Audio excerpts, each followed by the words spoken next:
India versus Australia super 8 match ఒకవేళ వర్షం కారణంగా ఆగిపోతే రిజర్వ్ డే ఉంటుందా?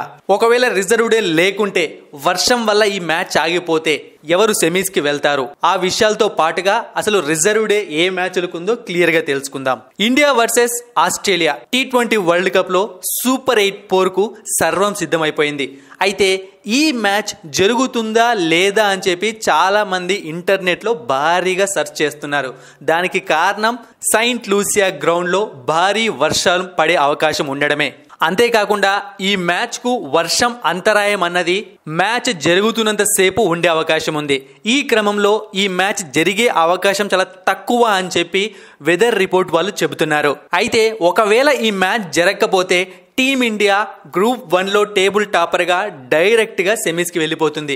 ఇక ఆస్ట్రేలియా ఇంటికి వెళ్ళడానికి చాలా దగ్గర అవుతుంది. తర్వాత ఆఫ్ఘనిస్తాన్ మరియు బంగ్లాదేశ్ మ్యాచ్ పైన ఆస్ట్రేలియా డిపెండ్ అవుతుంది.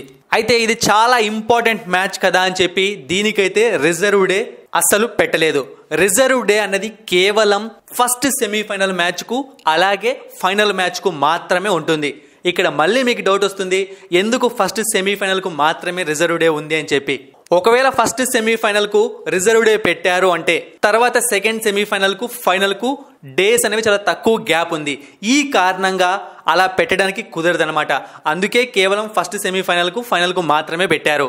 ఇక ఇప్పటికే చూసాము అంటే ఇంగ్లాండ్ మరియు సౌత్ ఆఫ్రికా గ్రూప్ 2 నుంచి సెమీఫైనల్ కు వెళ్ళిపోయాయి.